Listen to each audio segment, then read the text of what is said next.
Let's start with a question most people never ask themselves.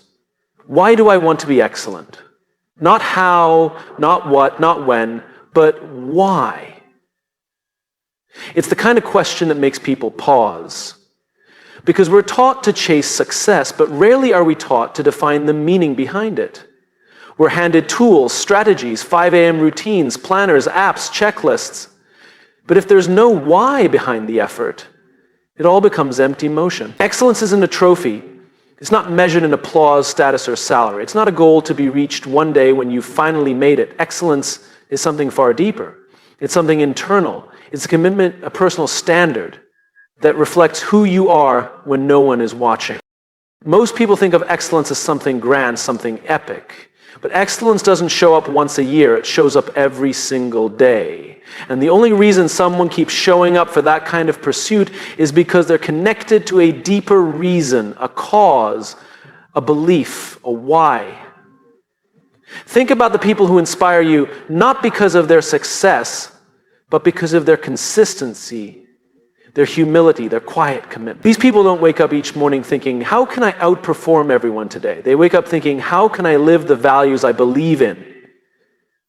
That's what daily excellence looks like. It's value-driven, not ego-driven. It's not about winning. It's about aligning your actions with something that matters. Let me share a story. There was a janitor who worked the night shift in a large hospital. Day after day, year after year, he mopped floors, cleaned beds, emptied trash cans. On paper, his job was ordinary, forgettable, invisible. But if you spent even 5 minutes watching him work, you'd think he was preparing the operating room for brain surgery. Every movement had care. Every detail mattered. When someone asked him, how do you stay motivated doing the same thing every day? He smiled and said, I don't clean floors. I create a safe space for people to heal. That's purpose. That's a why. That's excellence. He didn't need a promotion to be excellent. He didn't need a better title. He just needed a clear connection to the purpose behind his actions. He understood that excellence isn't what you do, it's how and why you do it.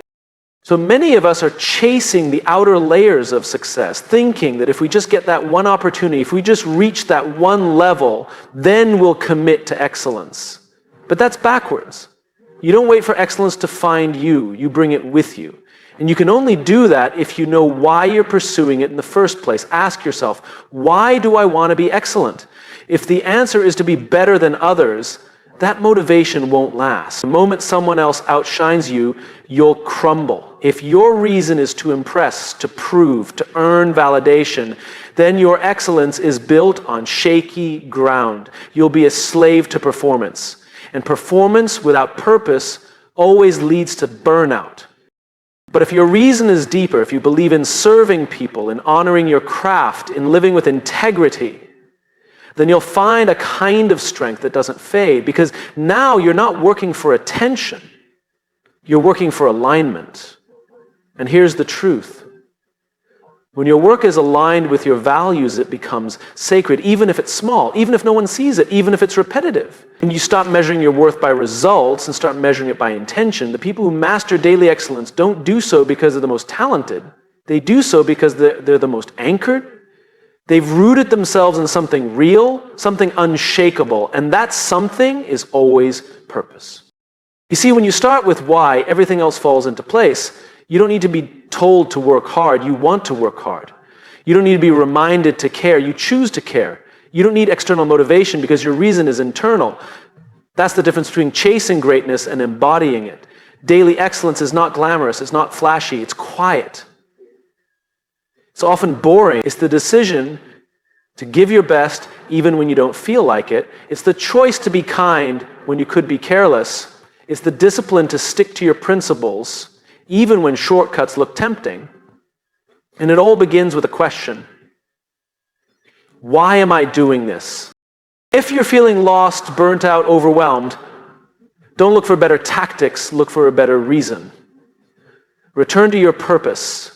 Reconnect with your why, because once you do, something amazing happens. You stop trying to be excellent. You become excellent.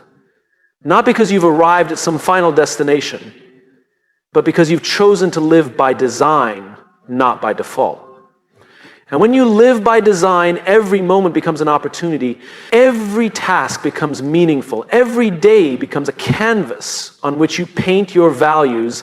That's what it means to master the art of daily excellence. It doesn't start with a perfect plan.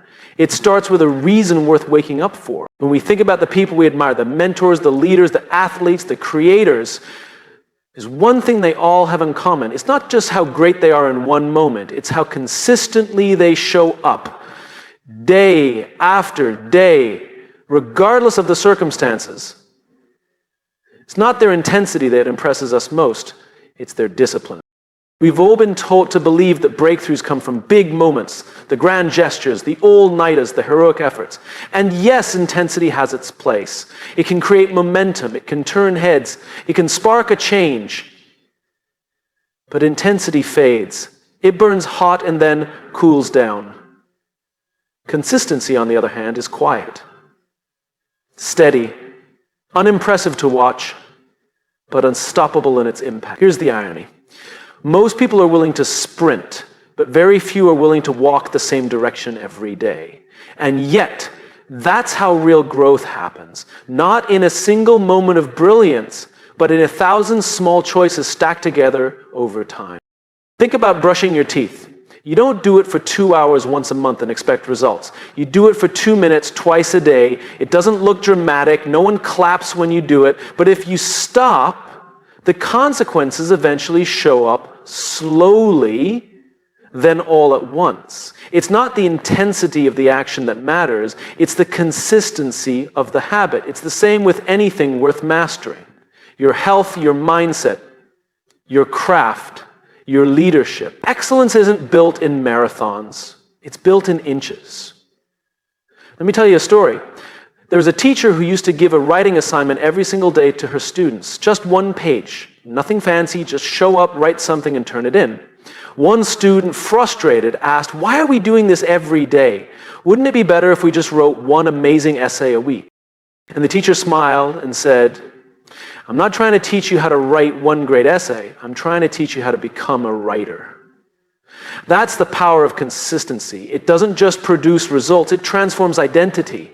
Most people don't fail because they lack talent. They fail because they lack consistency. They can show up once in a while and give everything they've got, but they haven't built the muscle to keep showing up when it gets hard or boring or repetitive. But here's the beautiful truth. Consistency isn't something you're born with. It's something you build, one decision at a time. When you understand this, your whole perspective shifts. You stop looking for quick wins and start playing the long game. You stop asking, how fast can I get there? And start asking, how long can I stay committed? And yes, that's harder. It takes patience, it takes humility, it takes trusting the process, even when you don't see immediate results. But that's where the real transformation lives, in the in-between moments, the unseen repetitions. The boring practices, the days when no one is watching but you still show up anyway, because every time you show up, you cast a vote for the kind of person you want to become. You see, intensity is about moments. Consistency is about character. There's a reason the world is full of starters and not finishers. Starting is exciting, it feels like possibility, but finishing, that takes endurance. That takes showing up on the days when your motivation is gone, when your energy is low, when your progress feels invisible. And you do it anyway, not because it feels good, but because it's who you are. That's the secret of daily excellence. You don't chase inspiration, you chase alignment. You don't need to feel motivated to take action. You need to stay committed to what you believe in. That's where the real professionals separate themselves from the amateurs. Not in talent, not in bursts of energy, but in the boring, unsexy, unseen discipline of showing up when it's easier not to. And here's the surprising part. When you embrace consistency, the pressure to be perfect disappears. You don't need every day to be amazing. You just need to not quit. You don't need to be brilliant today. You just need to be present. Because it's not about any one performance, it's about the body of work, the life you're building, the habits you're reinforcing. Progress doesn't ask for perfection, it asks for persistence. I've seen people with incredible talent burn out because they relied too heavily on intensity. I've seen ordinary people no one believed in, achieve extraordinary things, not because they were the smartest or the fastest, but because they were consistent. They decided once who they wanted to be and then kept showing up as that person until reality caught up. The best part? You get to choose this every day. Every morning you have a chance to move the needle just a little further. Not to impress, not to outperform, but to honor the path you've chosen. And when you do that, when you trade in the illusion of big, dramatic success for the quiet rhythm of daily excellence, something powerful happens. You begin to trust yourself. You build a foundation that can't be shaken by failure, setbacks, or discouragement, because now you're not relying on emotion to carry you, you're relying on identity. So the next time you feel tempted to go all in for a few days and then crash, remember this. It's better to do 10 push-ups a day for a year than to do 100 push-ups once and never again. Because consistency is what turns action into identity. It's what transforms effort into excellence. And excellence, real, sustainable, meaningful excellence, is never the result of one big moment. It's what happens when you choose every single day to stay in the game. Most people misunderstand discipline. They see it as punishment, as sacrifice, as something rigid and cold. They associate it with control, restriction, denial. And so they resist it, they fight it, they avoid it, not realizing that discipline isn't something you impose on yourself, it's something you give to yourself. Discipline, at its core, is a form of love. Not the soft, comfortable kind, the strong, clear, unwavering kind. It's not about forcing yourself into discomfort. It's about believing you are worthy of doing the things that align with your values, even when it's difficult. Because when you have discipline, you're not saying, I have to do this. You're saying, I matter enough to do this. That changes everything.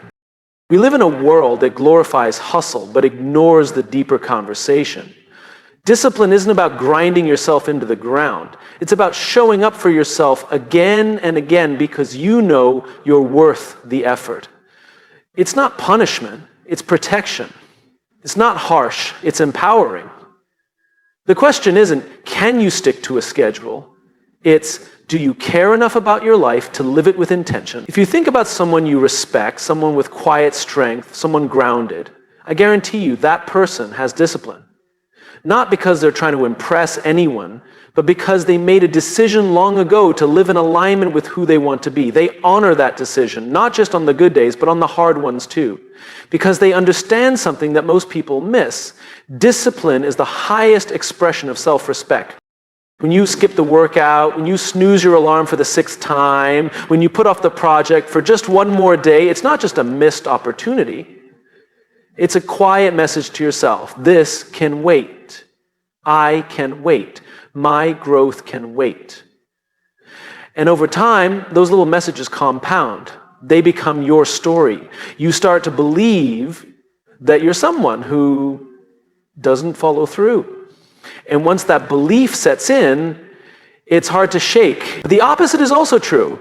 Every time you do what you said you would do, even when it's inconvenient, even when it's hard, you reinforce a different story, one of integrity, one of strength, one of trust.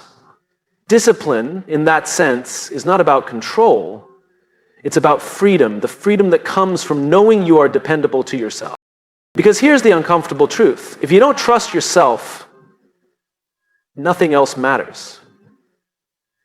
You can be talented, passionate, even visionary, but if you can't rely on yourself to follow through, to rise when it counts, to lead when no one's watching, then everything falls apart. Self-respect is built in private. In the moments when no one is keeping score, in the moments when it would be so easy to quit and no one would even blame you, but you don't. Not because you have to, because you choose to. Because you've decided that your future is worth more than your comfort. Let me tell you a story. A young woman once told me about her struggle with waking up early. Every night, she'd set her alarm for 5 a.m., promising herself that tomorrow would be different. And every morning, she'd hit snooze, again and again. She wasn't lazy. She had dreams, goals, a vision for her life. But she felt like she was constantly breaking promises to herself. And over time, she started to believe that maybe she just wasn't a morning person. But it wasn't about the morning. It was about trust. It was about self-respect. One day she made a new kind of decision. She said, I'm not going to hit snooze. Not because I want to be productive, but because I'm tired of letting myself down. That morning, she got up. Not because it was easy, not because she was suddenly motivated, but because she respected herself enough to keep a promise. That's where real change begins. You can't outsource that. You can't fake it. You either decide to live with discipline or you don't. And when you do, something powerful starts to happen. You begin to see yourself differently. You start to believe, not just in your dreams, but in your ability to live them. Not just when it's easy, always. We often say we want confidence, but what we really need is credibility with ourselves. Discipline gives you that. Not overnight, not with one heroic act, but with consistent intentional choices that align with your deeper purpose. It's easy to be disciplined when the energy is high and the outcome is clear. But discipline reveals its real value when things get messy, when motivation disappears, when the path feels uncertain, when the applause is gone. That's when discipline becomes more than a tool. It becomes a mirror, a reflection of your commitment to yourself. You see, when you build a life rooted in discipline, you don't need to chase validation. You don't need to be rescued. You don't need someone to tell you that you're enough. You've already decided, and the world can feel that. People follow disciplined leaders not because they're perfect, but because they're consistent. Because their actions reflect their values, because they do hard things, not for praise, but for principle. That kind of presence is magnetic, not loud, not showy, but powerful. It earns trust. It inspires others. And most importantly, it creates a life that's lived on purpose. So the next time you feel resistance, the urge to quit, to postpone, to take the easy road, pause and ask yourself, who do I want to be on the other side of this decision? Because discipline isn't about suffering through life. It's about choosing a standard for how you live. It's about telling yourself and the world, I'm worth the effort. Not once, not in bursts, but every single day. And that is the true art of daily excellence. There's a subtle difference between people who chase results and people who become the kind of person for whom results are inevitable. It's not just in what they do, it's in how they see themselves. It's in who they believe they are. Because actions driven by outcomes will always depend on the scoreboard. But actions driven by identity, that's where the real shift happens. Most people set goals where they say, I want to lose 10 pounds, or I want to read more, or I want to stop procrastinating. And those are fine, but they're focused on what we want to achieve, not who we want to become. And that's why so many of us fall short, because when we're only focused on the outcome, the moment progress gets hard or slow, our commitment disappears.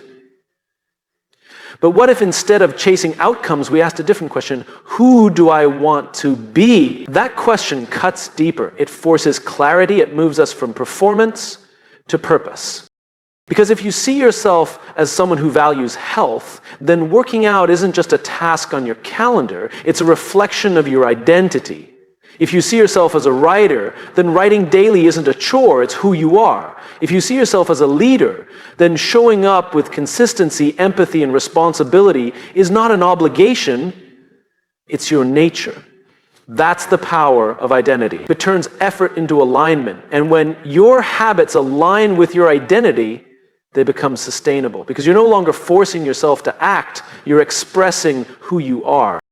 This shift is quiet but transformative. You begin to act not for rewards, not for validation, but out of integrity. You stop negotiating with yourself. You don't need to be motivated. You just follow through. Because that's what someone like you does. Let me share a story. A man once told me that he'd spent years trying to quit smoking. He'd try every few months, he'd throw out the packs, declare a new start, make a promise to his family, but after a few days, the cravings would win. Every time. One day, someone asked him a simple question. Do you see yourself as a smoker who's trying to quit or as a non-smoker? He paused. That had never occurred to him. He always saw himself as a smoker, someone trying to resist his nature. And so quitting always felt like a battle, a denial of who he was. But the moment he decided to shift his identity, to see himself as a non-smoker, everything changed. He didn't just change what he did, he changed who he believed he was. From that moment on, he didn't say, I'm trying to quit. He said, I don't smoke. And with that one shift, his actions began to follow a new narrative. That's the missing piece in so much of personal growth. We change our goals, but keep our identity stuck in the past. And then we wonder why we sabotage our progress. If you see yourself as lazy, no productivity system will save you. If you see yourself as disorganized, no planner will work. If you see yourself as someone who never finishes what they start, then no amount of motivation will carry you through, because you will always act in alignment with your identity, even if it's limiting you. But here's the good news. Identity isn't fixed. It's a choice, a decision you make, sometimes daily. You can wake up and decide, today I am the kind of person who follows through. Not because you've done it perfectly in the past, but because you're building it now. And identity-driven habits aren't built in a vacuum. They're shaped in the small moments, the unseen ones, the moments when it's easier not to act and you do anyway. The decision to show up to the gym, not to get fit, but because you're someone who honors their commitments. The decision to journal, not to be productive, but because you're someone who reflects. The decision to speak up in a meeting, not to impress, but because you're someone who leads with courage. Every small act is a vote for the kind of person you're becoming. And no, you won't be perfect. That's not the point. The point is alignment, not performance. The point is to build a life where your actions match your values. That kind of life is deeply fulfilling, not because it's always exciting, but because it's real, it's integrated, it feels whole.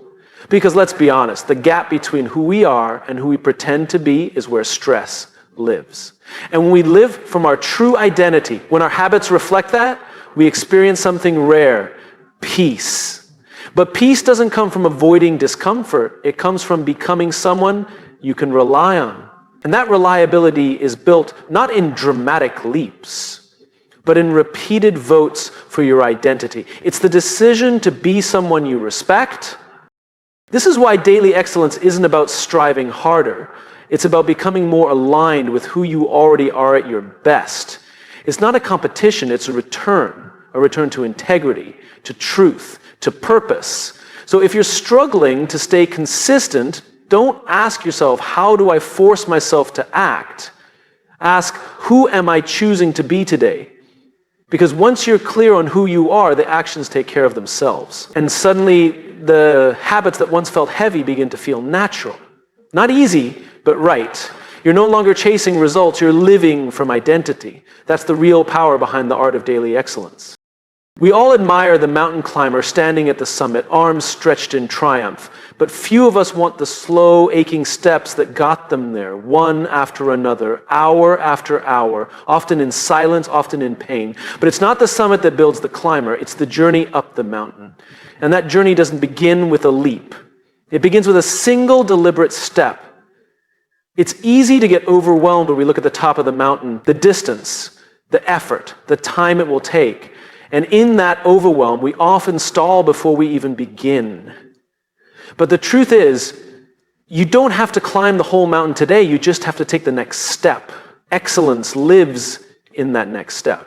I once met a man who wanted to change his life. He was tired of feeling stuck, tired of breaking promises to himself, tired of watching other people pass him by. So he made a bold plan, a 30-day boot camp of radical habits. Waking up at 4 a.m., working out twice a day, cutting out sugar, meditating, journaling, and building a business on the side. Day 1 was electric, so was day 2, but by day 6, he was exhausted. By day 9, he was done. The system collapsed under the weight of his own ambition. We talked afterward, he said, I guess I just don't have what it takes. But that wasn't true. What he lacked wasn't commitment. It was strategy. He tried to become someone else overnight rather than becoming more of himself slowly. Real transformation doesn't come from trying to be a superhero. It comes from learning to walk faithfully in the direction of who you already know you could be, not in a sprint, in a rhythm. That rhythm starts with one small action, one that's so small it's almost unimpressive. It doesn't impress others. Sometimes it doesn't even impress you. But it's real, it's sustainable, it's yours. And over time, those small actions build something powerful, momentum. Momentum is what carries you through the days when inspiration doesn't show up. Momentum is what transforms effort into identity. But momentum can only be built on actions that are small enough to repeat and meaningful enough to matter. So the real challenge isn't starting fast, it's starting small enough to keep going. The world is filled with people who had big beginnings, but very few people are willing to stay steady when the energy fades. That's where greatness is born. Not in intensity, not in ambition, but in consistency, discipline, and trust. You have to trust that the small things matter. That reading a single page, writing a few words, choosing water over soda, saying no to one distraction, they may not look like much today, but they compound. They compound into something you can be proud of. Every tree started as a seed. Every movement began as a whisper. Every legacy was built one day at a time by someone who chose to keep going. We underestimate the power of what's small because it feels insignificant. But small is manageable. Small is repeatable. And when you string together a series of small, honest efforts, you build something more powerful than intensity. You build integrity. Because here's the secret. You don't scale your life by aiming higher. You scale your life by digging deeper, by getting rooted in who you are, rooted in your purpose, rooted in the kind of habits that don't just get you results, they give you peace. And when you live like that, growth becomes a byproduct, not the goal, the result. You don't need to force it. You don't need to hack it. You just need to show up every day in a way that aligns with your values. And you start small, you stay steady, and life over time meets you with the scale you've earned. There's a kind of confidence that comes from knowing you're moving in the right direction, even if you're not moving fast. It's the confidence of alignment, of honesty, of presence. That confidence doesn't shout. It doesn't need to. It shows up in the way you speak, the way you lead, the way you carry yourself. People feel it because it's real. The world doesn't need more intensity. It needs more people who are willing to live with intention, one small step at a time. It needs people who trust the process, who honor the craft, who don't need the spotlight to do the right thing. Because excellence isn't found in a finish line. It's found in your habits, your values, your decisions. The work is never in scaling. The work is in starting, in staying, and in allowing the results to unfold in their own time. Start small, stay steady, scale naturally. That is the art of daily excellence.